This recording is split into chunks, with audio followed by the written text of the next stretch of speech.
The third book of the Torah begins with the verse, Vayikra el Moshe, Vayidaber Hashem elav me'ol moed lemor. He called unto Moses, or he summoned Moses, and God said to him the following from the tent of meeting, from the Mishkan. This somewhat unusual opening with a summons, a kriyah, before the actual revelation, before the actual speech of God, has struck almost all commentators on the Torah. Rashi already says that, in fact, every divine revelation was preceded by a summons. And the summons is indicated in the Torah by the verb lekro, kara. Vayikra Moshe, he summoned Moshe, which Rashi calls leshon chiba, an expression of fondness. Moses, and only Moses, heard this voice. It was Moses who was summoned.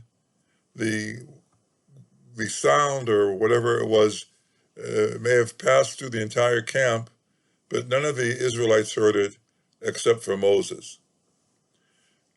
And so Rashi already drew attention to the particular feature of the opening of this book, but there's a lot more to talk about.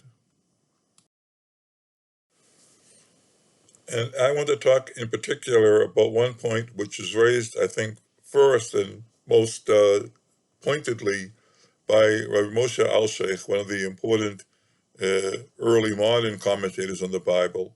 He tends to open up his comment on, not on verses, but on whole paragraphs or sections, with a list of what he calls, difficulties, things in the way the text is presented that don't make sense, that require additional explanation. This is, I think, really more of an artificial means. I mean, he first had an idea of what he wanted to say, and then he, to make it sound more interesting, he formulated a series of questions which his homily or his essay will then answer. But here, the question is actually, I think, pointed because it recalls to me certain experiences I've had with editors. First, what is the question? The question is very simple from the point of view of the sentence structure. The first part of the sentence has no subject. It just says, Vayikra Moshe. He called unto Moses. The subject, if it is the same subject, is revealed only in the second part of the sentence, Vayidaber Hashem elav, that God spoke to him. It would have seemed more correct to have the verse say, Vayikra Hashem Moshe, Vayidaber elav. And I said, because, those of us who engage in writing, or anyone who went through a high school English or Hebrew or whatever language class, has had someone, draw a circle around the verb and say, what's the subject of this verb? You don't tell me. It comes to a sentence later. Well, put it at the beginning, so everyone will know what the subject is.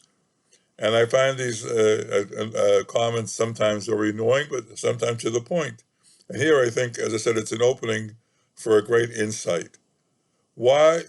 Apparently, this verse is signaling that even if the person of the subject is the same, it's God, but there is a different divine voice speaking, a different divine communication or mode of communication that is speaking. And the Torah signals this, alerts us to this, by having the Vayikra without the subject and only indicating the subject in the second part of the sentence. Now we'll pick up the thread with the Baal Shem Tov. I'm not interested so much in the Alsheich's answer, but the Alsheich's method and the questions, not necessarily answers that he raises in the parsha, were taken up by Yaakov Yosef Polnea, one of the earliest Hasidim and a direct disciple of the Baal Shem Tov, and he quotes here an important insight that he heard from the Baal Shem Tov, who connects that his insight, who draws his insight from what the Pirkei Avot, the Ethics of the Fathers, say in chapter 6. Amar Rabbi Yeshua ben Levi, B'chol yom v'yom bat kol yotzeit mehachorev, u'machrezet v'omeret oilam debriot me'elbona shel Torah, shekol mi she'ena osek b'Torah nikra nazuf. He said that in every day there's an echo coming up from the Mount Sinai.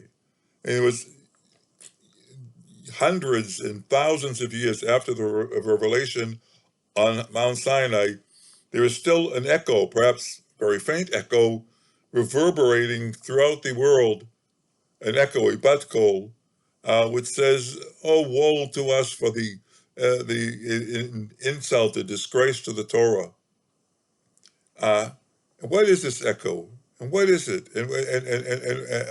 So the Baal Shem Tov says that this echo is actually what we call Heruhe Tshuva.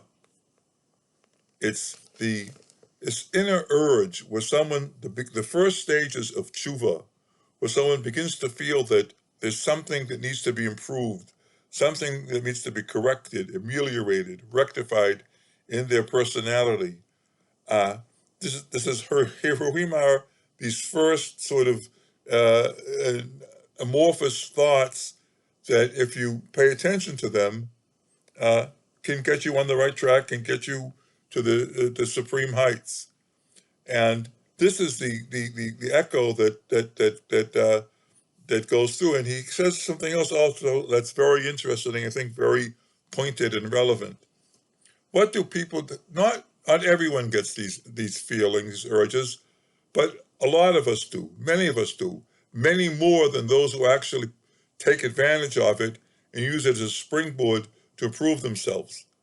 There are some who will get this urge and will just feel depressed that there's something wrong with them, and they'll drown out their sorrows in wine, Baal Shem Tov says. But for the few who have this, who pay attention to this, and take this these heruhim, these first amorphous, hard to define, not quite clear thoughts, but feelings that there's something that has to be done here. They take it and elevate themselves. Now, and elevate themselves by tshuva. Now, it should be actually here to emphasize that tshuva, almost always translated as repentance, is not just repentance. It's not just someone who has committed a transgression, who has sinned, who has insulted his friend, who has lost his temper, who has eaten things that are forbidden to eat, and so on. But it's any character trait that needs to be improved. You can have tshuva even if you've made great strides in controlling your anger, but you still occasionally lose your temper. That's tshuva. You can need tshuva even if you spend a good deal of time studying, contemplating, doing what you can to get yourselves in the ethical and intellectual status that you're worthy of having some close relationship to the divine. There's always room for improvement.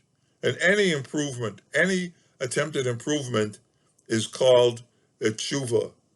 And this echo that reverberates from Mount Sinai unto our own days is this urge that we get to improve ourselves. Now, I here must make another aside along the same point, and I'm doing something dangerous. I'm relying on my memory, which is not always totally reliable, but I'm pretty sure that years ago when I was studying the Ralbag, Levi ben Gerson, on the Torah, on the phrase from Bereshit, from Genesis, with the story of Adam and Eve, eating from the forbidden fruit, the story we all know, it says that they heard Kol Hashem mitalech bagan. They heard the voice, Kol Hashem Elokim mitalech bagan. They heard a voice or a sound or an echo of God striding through the Garden of Eden. And the Ralbag says this is a metaphorical way of expressing a pangs of conscience. The biblical phrase that they heard a voice of God taking a walk, striding through the garden, means they had a pang of conscience about what they had done. And this is exactly the Hirvarei Tshuva that the Baal Shem Tov spoke about. So I think we're on the right track in thinking that this inner urge, this initial amorphous thought that we get that we did something wrong, we need to improve ourselves, is also a divine voice, not the same divine voice that Moses heard, giving him the legislation that's normative and binding for us ever since the revelation, but divine voice nonetheless. And this, I think, is the reason why the Torah made this distinction, this grammatical distinction, this syntactical distinction, if you wish, by delaying the subject to the second part of the verse, so that we know that this first part of the verse, Vayikra Moshe, is this voice that you're not really sure maybe at the first instant where it's coming from, but it's coming up inside you and saying, you have to take hold of yourself. There's room for improvement. There's something that needs to be corrected. Or you can go higher. Even if you made great strides already in your spiritual path, you can do even more.